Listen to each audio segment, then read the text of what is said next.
Eran dos padrinos muy diferentes, separados por 7.000 kilómetros de océano. John Gotti era conocido como el Don de Teflón. Era un mafioso de Nueva York al que le encantaba la fama y el desafío a las autoridades. Totò Riina era un campesino de la Sicilia rural que actuaba desde la sombra. Entre finales de los años 80 y principios de los 90, ambos fueron perseguidos de maneras muy diferentes.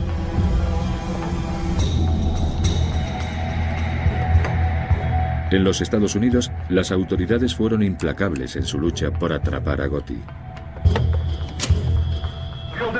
Como no respondas a mis llamadas, os voy a volar en 1000 pedazos a ti y a tu casa. En Sicilia, fue necesaria una revolución popular para encarcelar a Riina.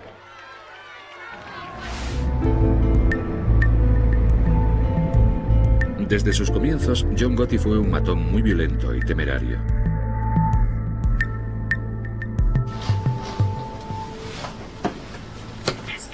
Un joven mafioso llamado Henry Hill conoció en un bar a Gotti, que por entonces era tan solo un adolescente.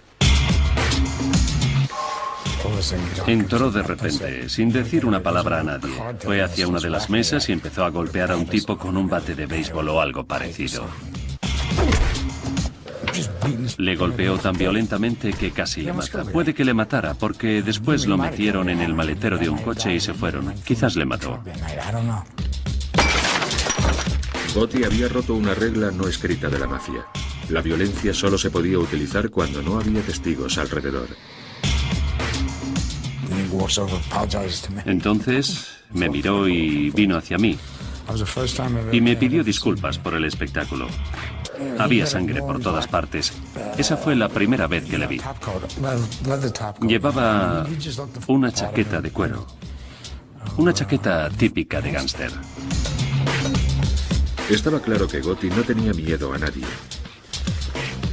Para Henry Hill, el destino de Gotti era llegar a lo más alto de la mafia. Se veía que iba a llegar muy lejos. Tenía su propio equipo y también un físico que imponía. Sin embargo, otro hombre se interpuso en el ascenso de Gotti, Paul Castellano.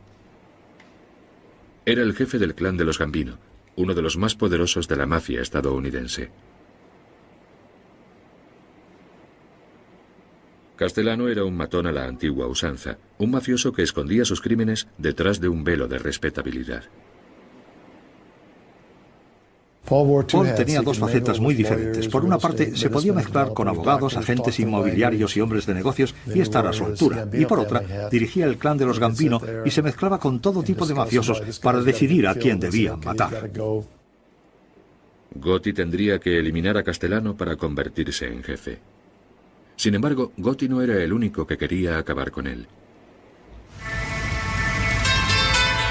En 1983, el presidente Ronald Reagan declaró la guerra al crimen organizado.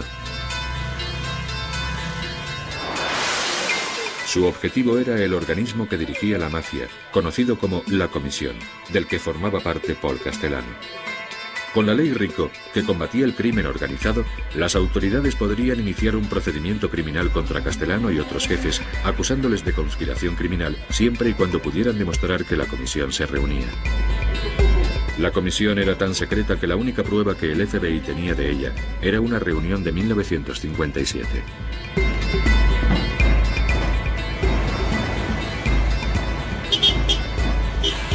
En mayo de 1984, Joe O'Brien, un agente del FBI de la Oficina Central de Nueva York, recibió una llamada de un topo de la mafia. Me dijo que se iba a celebrar una reunión de la comisión en unas horas.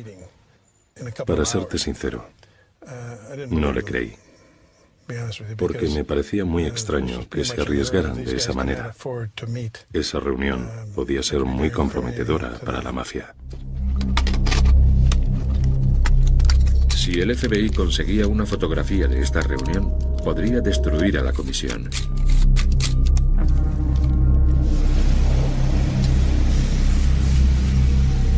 O'Brien y su compañero Andy Kirins mantuvieron vigilado el edificio.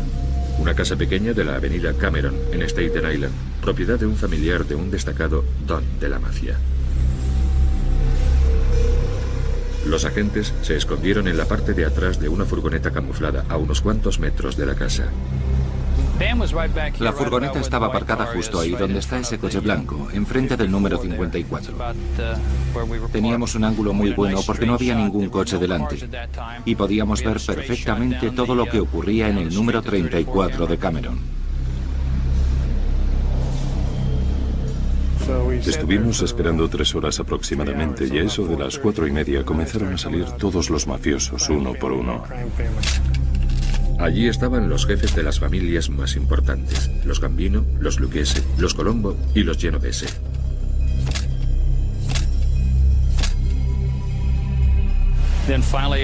Y finalmente apareció el invitado más esperado, es decir, Paul Castellano.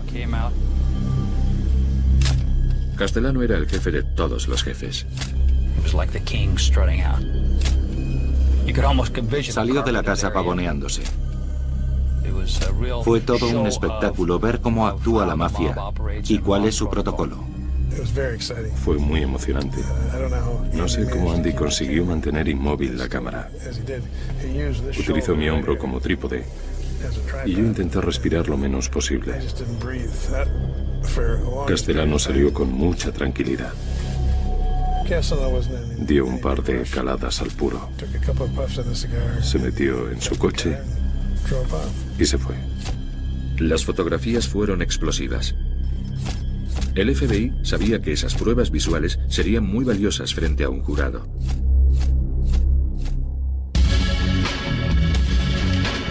En febrero de 1985, el FBI detuvo a los 5 miembros de la comisión. Los agentes O'Brien y Kirins detuvieron a Castellano y lo llevaron a la oficina central del FBI en Manhattan. Las autoridades federales y los oficiales de policía de la ciudad de Nueva York han anunciado que van a formular cargos contra los jefes de la mafia.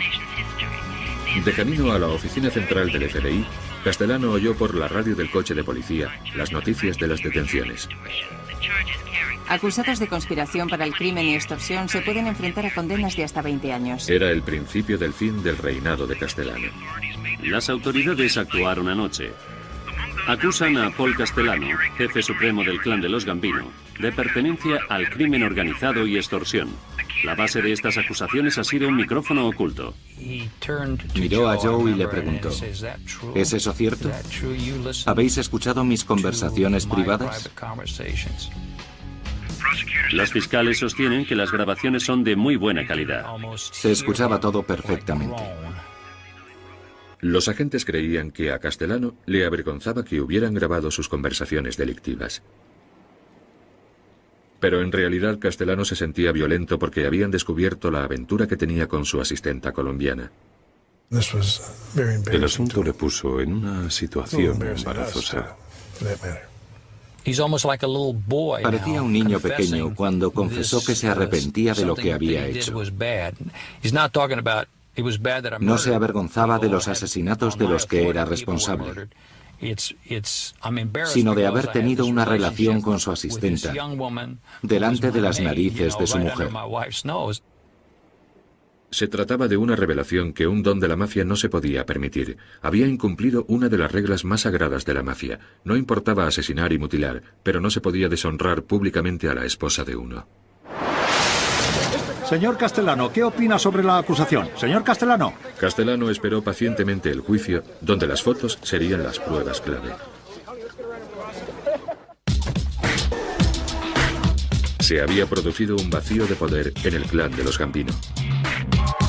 Estaba a punto de estallar una guerra.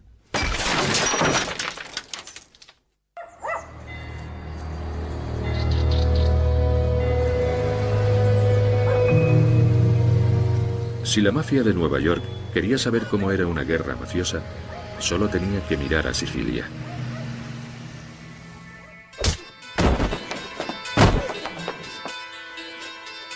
Allí, el jefe era Totò Riina, un esquivo y psicópata asesino de la localidad de Corleone.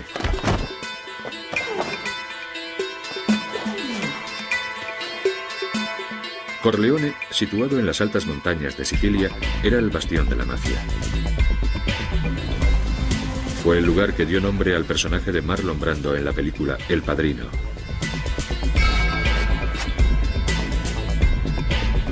Riina era conocido como la Bestia por su crueldad. Corleone tenía la mala fama de ser el lugar donde nacían y se criaban los mafiosos más peligrosos. Así lo recuerda un concejal de la localidad. En una ocasión, un mafioso me dijo mirándome a los ojos: para ser un hombre de verdad hay que pasar unos cuantos años en la cárcel. Esa era la filosofía de la mafia de Corleone. Para ellos ir a la cárcel era como su bautismo. Un mafioso que no haya estado en la cárcel no es un mafioso de verdad.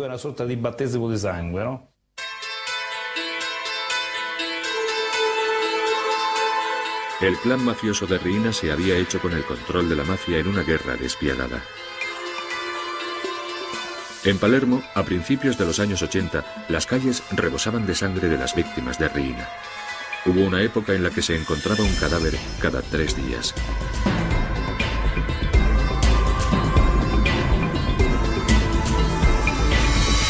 El alcalde de Palermo era Leoluca Orlando, que fue elegido para que pusiera fin a tales crímenes. Incluso 20 años después, tiene que llevar guardaespaldas las 24 horas del día. Palermo era una ciudad sumida en el silencio y en la oscuridad. El pueblo, para no verse afectado por estos asesinatos, negaba la existencia de la mafia. Decían: nosotros no vemos nada, no decimos nada, no escuchamos nada, no es nuestro problema. Si no hablamos de la mafia, no nos matarán. El hombre que encabezaba la busca y captura de Riina era un juez llamado Giovanni Falcone. Se había criado en una zona marginal de Palermo. Algunos de sus compañeros de colegio eran destacados mafiosos. A diferencia de ellos, él había decidido estar del lado de la ley y no en contra de ella. Desde el Palacio de Justicia de Palermo, Falcone había luchado contra la mafia durante más de una década.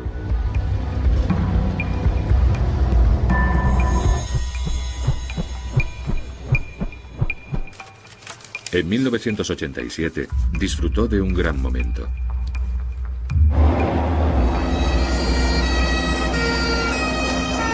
Fue en el superjuicio que puso entre rejas a más de 300 mafiosos. Sus condenas ascendían a un total de casi 3.000 años.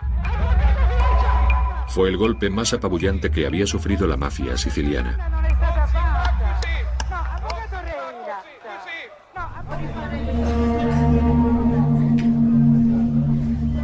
Sin embargo, el jefe de la mafia, Totò Riina, consiguió escapar y continuó dirigiendo su imperio criminal desde un paradero desconocido.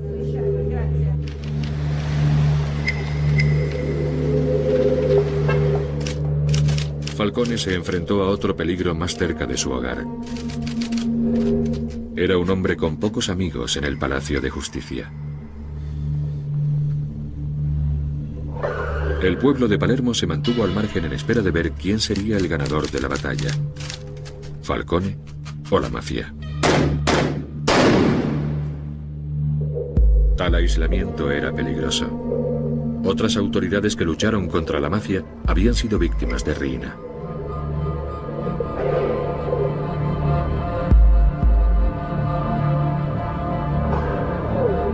Toda precaución era insuficiente. El alcalde, Orlando, fue el que casó al juez con su prometida, Francesca. La boda se celebró en secreto una tarde de sábado. La secretaria de Orlando fue la primera sorprendida.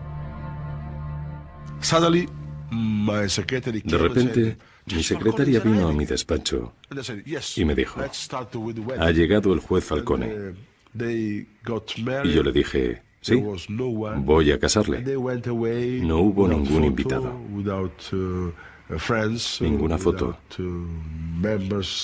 ningún familiar. Ese fue el precio que tuvo que pagar por luchar contra la mafia.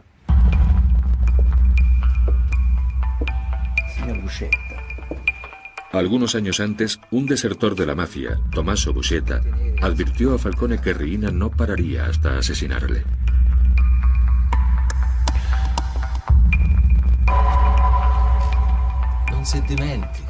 No olvide esto nunca.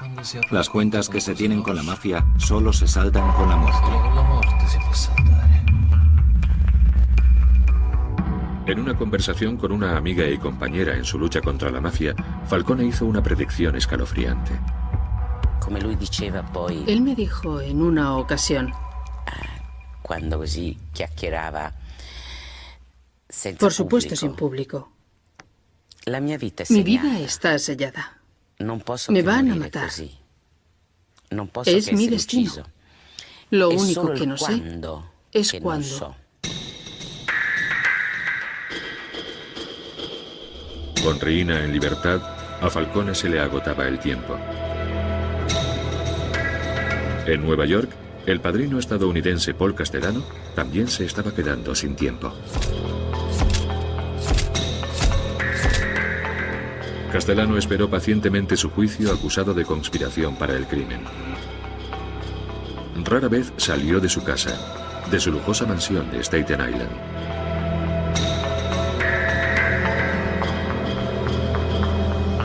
Tanto amigos como enemigos la conocían como la Casa Blanca. Y Castellano vivía como un auténtico presidente. Había perdido todo contacto con la realidad. Algo de lo que se aprovechó su rival, John Gotti. Se decía que Castellano estaba demasiado preocupado de sus asuntos legales y estaba dejando de lado a la familia. Había empezado a haber muchas diferencias de clases. Castellano se llevaba todo el dinero y gente como Gotti se morían de hambre. Había muchas personas descontentas con la situación. Gotti se hacía pasar por pobre para poder convertirse en jefe. Pero en realidad, Gotti estaba haciendo mucho dinero con el tráfico de heroína. Sin embargo, entre sus adeptos se había convertido en un héroe. Tenía su propio equipo. Yo solía trabajar con él. Con dinero se podían hacer muchas cosas. Y él, la verdad es que tenía mucho dinero.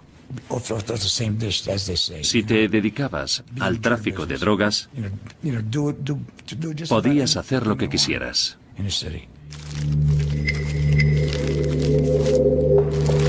Las autoridades estaban muy cerca de echar el guante al equipo de Gotti por el tráfico de drogas. Eso enfureció a Castellano. Por eso planeó desintegrar el equipo de Gotti. Gotti sabía que debía actuar. Se iba a producir un enfrentamiento.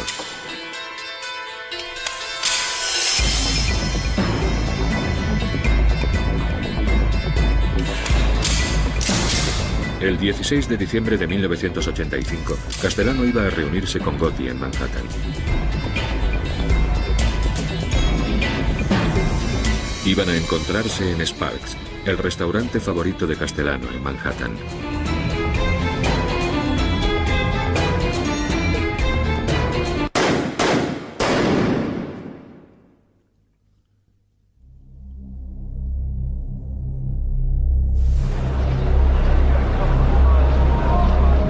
Pero a las puertas del restaurante, asesinaron a Castellano y a su chofer.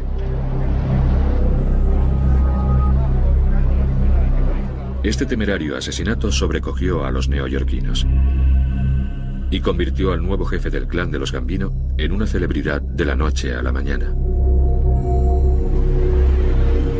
En ese momento estaban juzgando a Gotti por conspiración para el crimen. Antes del asesinato, solo unos pocos conocían el nombre de Gotti.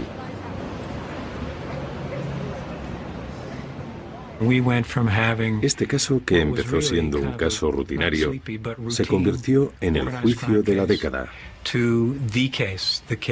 Había multitud de periodistas esperando a la salida y dentro del juzgado. Estábamos juzgando a un pez gordo. El abogado defensor de Gotti era el extravagante Bruce Cutler. Durante muchos años, Cutler ha seguido defendiendo a Gotti. Era un hombre muy perspicaz. Tenía una especie de sexto sentido para calar a la gente. Gotti también pudo calar a un jurado. En marzo de 1987, el juicio llegó a su fin. Gotti fue absuelto. Un soborno a uno de los miembros del jurado le permitió eludir los cargos. Gotti fue juzgado en otras 2 ocasiones por asalto a mano armada.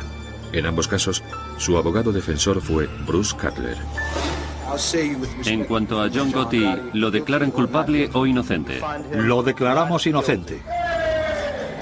En ambos casos, el jefe del clan de los Gambino consiguió librarse por medio del soborno y de la intimidación. Empezó a ser conocido como el Don de Teflón.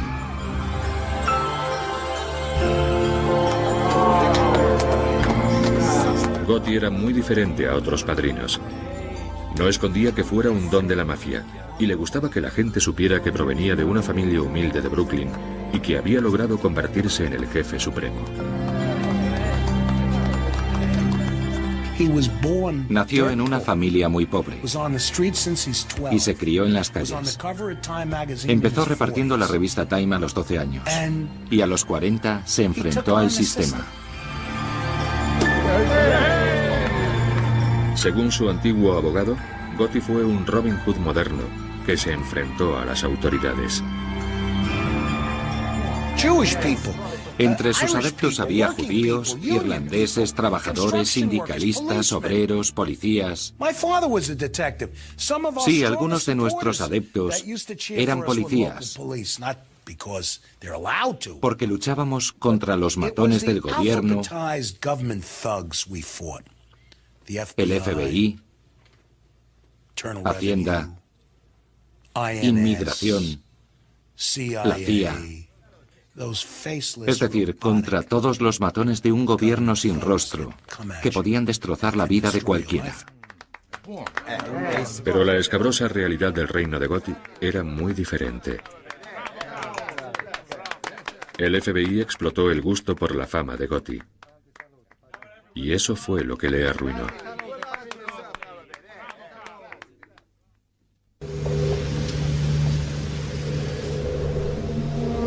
En Sicilia, las autoridades tenían un problema diferente al de los Estados Unidos.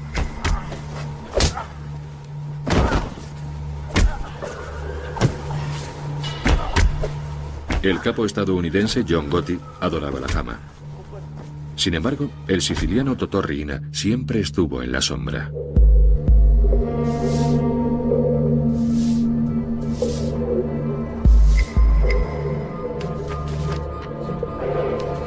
El juez Giovanni Falcone se propuso dar con él.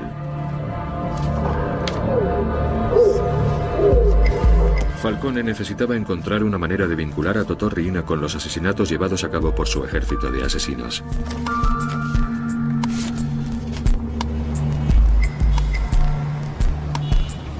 La respuesta la encontraría en los Estados Unidos. Richard Martin era un destacado oficial del Departamento de Justicia estadounidense.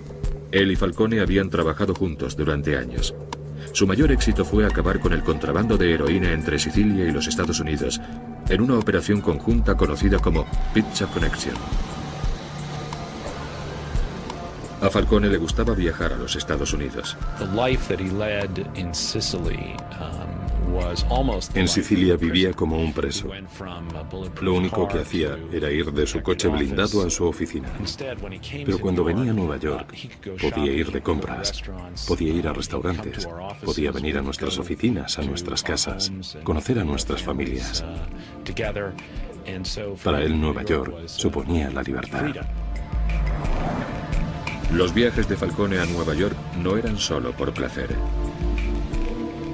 Le impresionaban las duras leyes antimafia de los Estados Unidos, que permitían al gobierno atrapar a capos como Paul Castellano o hacer redadas a la comisión. Creo que venir aquí le hacía ver las cosas de otra manera. Además de divertirle, le daba ideas para luchar contra la mafia en Italia. En 1991, un nuevo ministro de Justicia llegó a Roma y se propuso acabar con la mafia de una vez por todas. Ofreció a Falcone un puesto en el ministerio para dirigir la campaña antimafia que inició en toda Italia.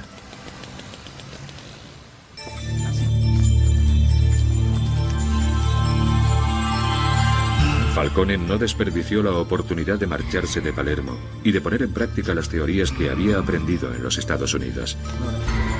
Sus ideas fueron revolucionarias.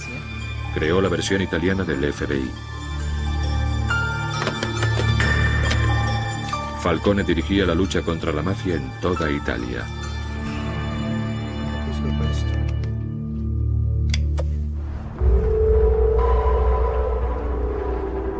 Riina, la bestia de Corleone, se sentía amenazado. Algunos años antes había fracasado en su intento de asesinar al Falcone en su casa de la playa, pero lo iba a intentar de nuevo.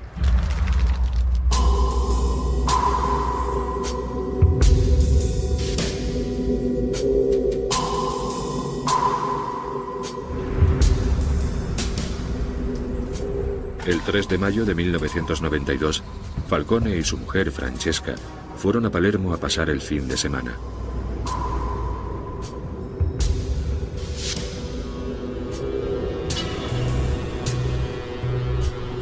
A unos cuantos kilómetros del aeropuerto, los hombres de Riina habían colocado una bomba con media tonelada de explosivos bajo la carretera que iba del aeropuerto a la ciudad. Los hombres de Riina la hicieron detonar por control remoto desde un edificio cercano.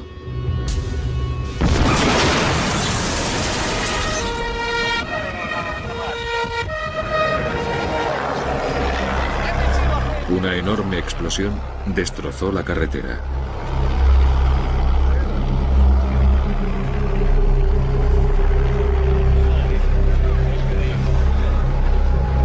La explosión fue tan grande que se registró como un pequeño terremoto.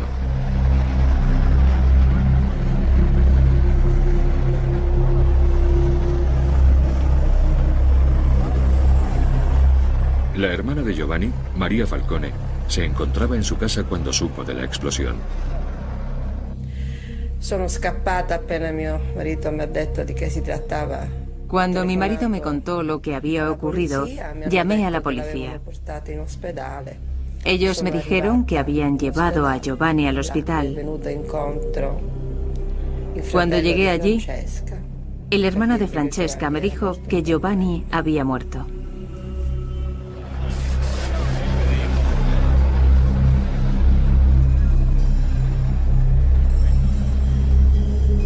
Questo è il momento più triste. Fue muy triste, no solo como hermana, ma era il dolore anche come cittadina italiana, sino también como italiana. Porque Giovanni era nuestra gran oportunidad de vencer a la mafia.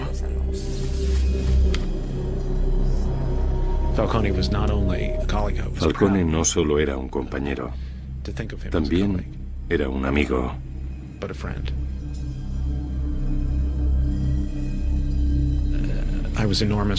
Fue muy triste perderle, porque sentí que parte de lo que habíamos conseguido se perdió con él. Según se dice, Riina celebró su muerte brindando con champán.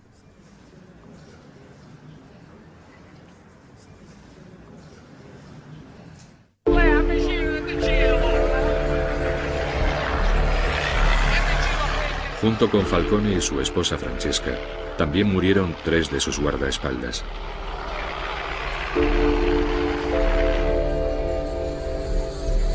Miles de personas se congregaron en la iglesia de Santo Domingo en Palermo para su entierro y estuvieron allí pacientemente durante horas bajo la lluvia. Italia estaba sobrecogida y furiosa.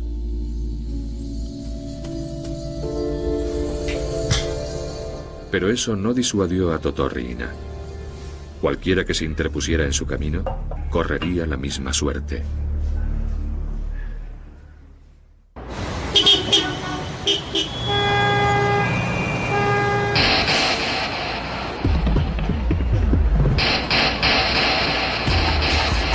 En Nueva York, la red estaba acercando al padrino estadounidense John Gotti.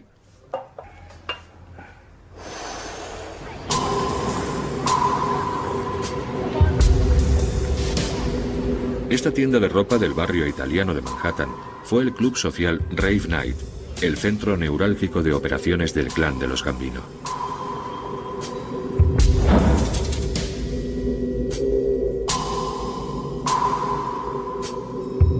Gotti decidió que su clan se reuniera en el club Rave Night. El FBI tenía instalado un equipo de vigilancia en los alrededores del Rave Night.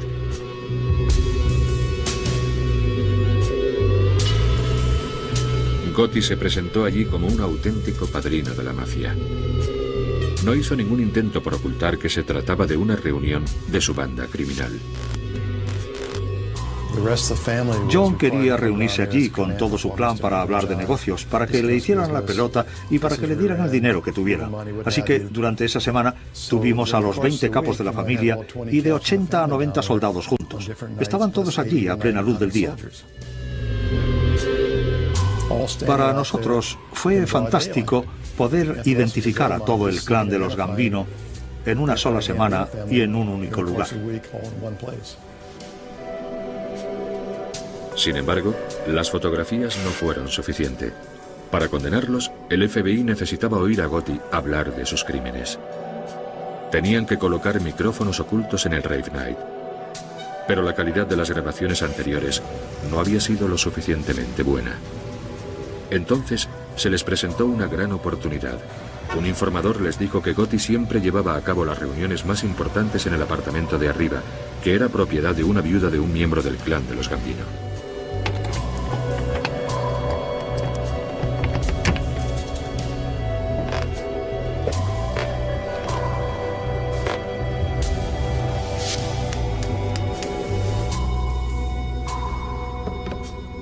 Algunos días después, oímos que abrían la puerta de atrás del club, subían por las escaleras y abrían la puerta del apartamento número 10.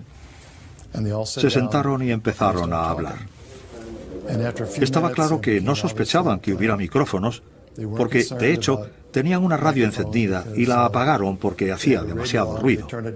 Todos hablaron alto porque, como supimos después, John estaba sordo de un oído. Así que la calidad de las grabaciones era muy buena. Dile a esa basura que yo, John Gotti, voy a despedazar a tu madre. Le voy a cortar la cabeza, imbécil. Las grabaciones secretas revelaron la verdadera identidad del padrino de la mafia. Una muy diferente a la que Gotti se había creado. Mira, ayer llamé a tu casa 5 veces. Como no contestes a mis llamadas, os voy a volar en 1000 pedazos a ti y a tu casa. Cuando John se enfada, habla muy alto y muy claro, y se olvida de que no se debe hablar de esa manera acerca de asesinatos pasados. Gotti fue detenido. En enero de 1992 fue a juicio acusado de asesinato y conspiración para el crimen. Se trataba de su cuarto juicio en 6 años. Pero de nuevo, John Gotti dejó boquiabiertos a los neoyorquinos. Muchos famosos se dejaron caer por allí. Aquello parecía un circo. Mickey Rourke vino un día. Anthony Quinn otro. También el boxeador Ronaldo Snipes, que fulminaba con sus miradas al jurado. Le echaron en media hora, claro. Mira, ayer llamé a tu casa 5 veces.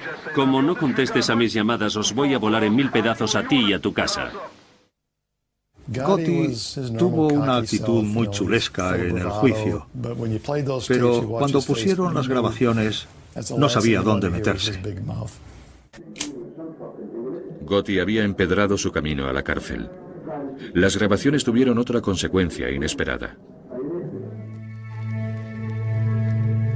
Sammy Gravano, el toro, el brazo derecho de Gotti, también fue detenido. Dominique Montiglio fue al colegio con Gravano. ambos se convertirían en mafiosos del clan de los Gambino.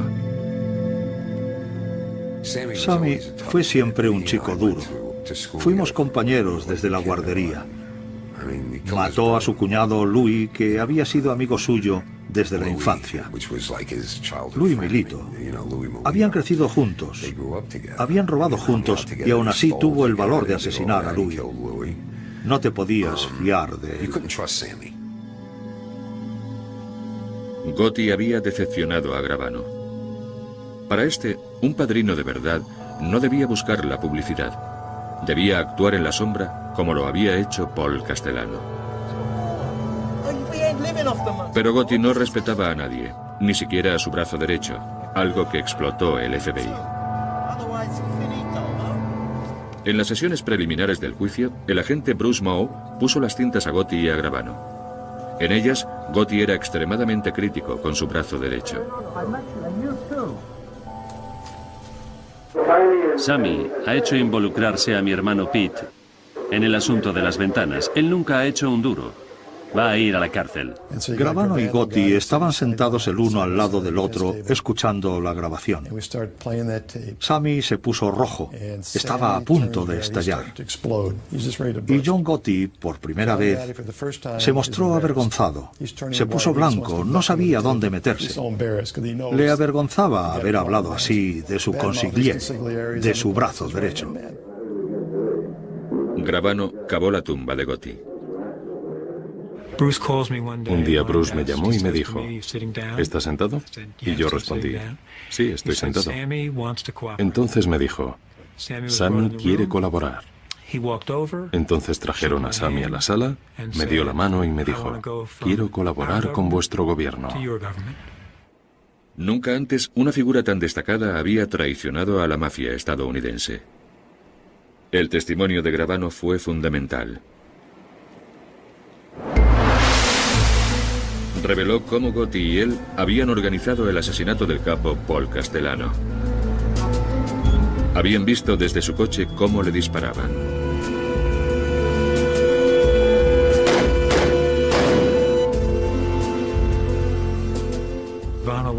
Gravano fue un testigo excepcional. John Gotti sabía que le iban a condenar y estaba muy preocupado. Tenía muy mal genio con todo el mundo y yo disfruté viéndolo. En abril de 1945, Gotti fue declarado culpable de 13 cargos. El juez envió al padrino a una de las cárceles más severas de Estados Unidos, la de Marion, Illinois. La condena fue considerable. Cadena perpetua sin posibilidad de libertad condicional. A pesar de las grabaciones y el testimonio de Gravano, el abogado de Gotti en los 3 primeros juicios todavía defiende la inocencia de Gotti. Si me preguntas que si creo que Gotti era el capo del clan de los Gambino, la respuesta es no. He dicho eso siempre.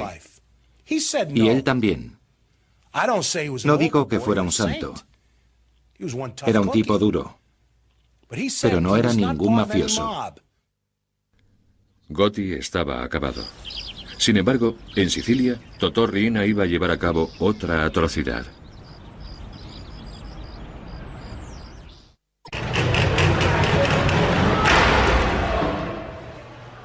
En los Estados Unidos, el jefe de la mafia, John Gotti, se enfrentaba a una cadena perpetua. Pero en Sicilia, el gobierno italiano parecía no poder hacer nada. El padrino de la mafia, Totò Riina, asesinaba a su antojo. El juez Falcone había sido asesinado. Palermo esperaba con angustia el próximo movimiento de Riina. La responsabilidad de Falcone había recaído en otro juez, Paolo Borsellino. Borsellino y Falcone habían crecido juntos y habían dedicado sus vidas a luchar contra el crimen organizado.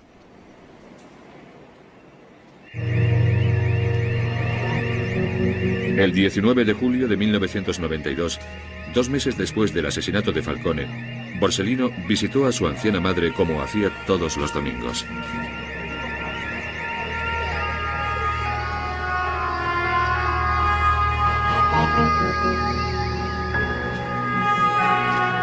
Un coche bomba explotó acabando con la vida de Borsellino y 5 de sus guardaespaldas.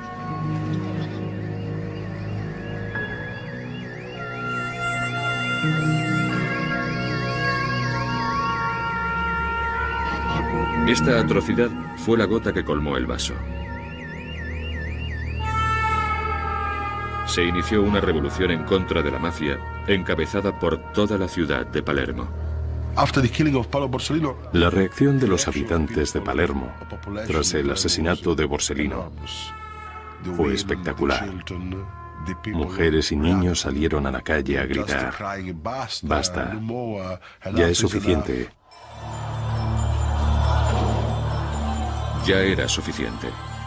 Miles de personas salieron a las calles de Palermo, algo que no había sucedido nunca en la historia de la ciudad. La gente sabía que el siguiente objetivo de la mafia sería el alcalde Leoluco Orlando, ya que había sido elegido para acabar con el crimen organizado de Palermo. Cuando apareció en público, las mujeres y los niños hicieron un cordón para protegerle, desafiando así a la mafia. Si querían matar al alcalde, tendrían que matarles a ellos primero.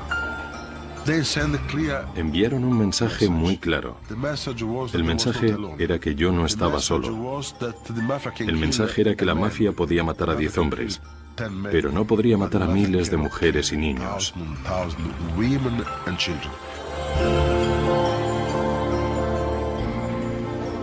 Fue el principio del fin.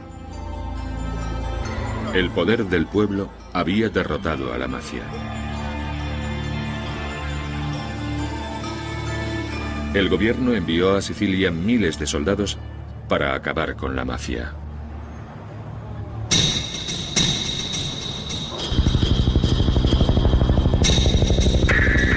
En enero de 1993, la policía italiana ganó el premio más importante. Tras un chivatazo, consiguieron detener a Totò Riina.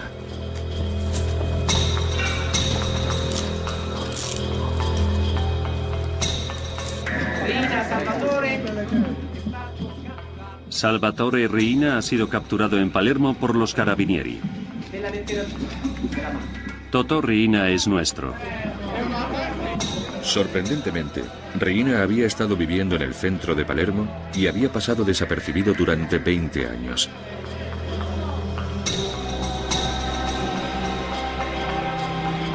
Los italianos se quedaron sorprendidos por el aspecto de Riina. Este campesino de aspecto inofensivo había sido responsable del brutal asesinato de Falcone y Borsellino y de otros muchos.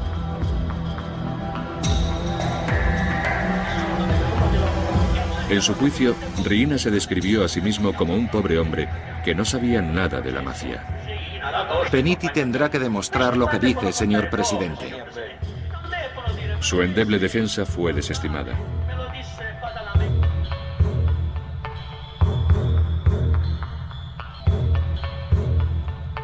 Riina fue condenado a cadena perpetua en una prisión fuera de Sicilia.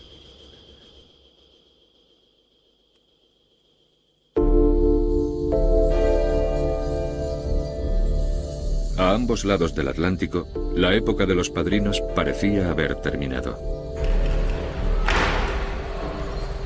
John Gotti murió de cáncer en la cárcel en el año 2002, 10 años después del comienzo de su condena. La era de Gotti había acabado.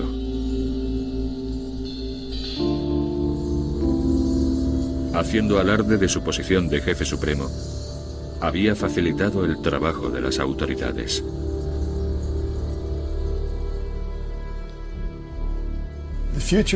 El futuro de la mafia es muy desalentador.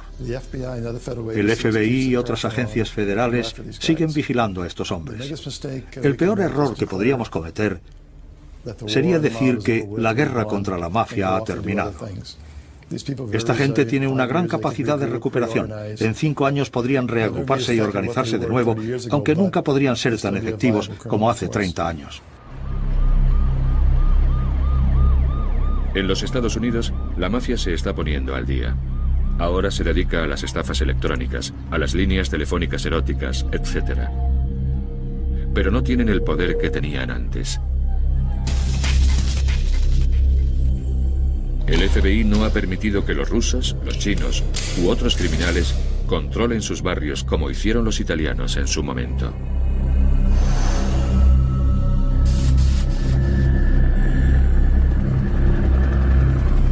En Sicilia había mucha tensión. Aunque Riina estaba encarcelado, la mafia seguía actuando. Era invisible, pero mortal. En la actualidad hay nuevos líderes y también provienen de Corleone. Ya no emplean las tácticas contraproducentes de Riina. Ya no asesinan a destacados cargos públicos. Prefieren ser más discretos.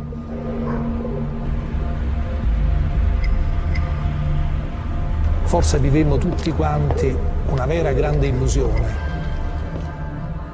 Fuimos muy ilusos, o quizá nos engañamos a nosotros mismos, creyendo que podríamos acabar con la mafia moviendo piezas, como si de un ajedrez se tratara. En los Estados Unidos, la mafia se ha batido en retirada. Pero en Sicilia, se está adaptando a los nuevos tiempos para que su poder siga siendo tan inquebrantable como siempre.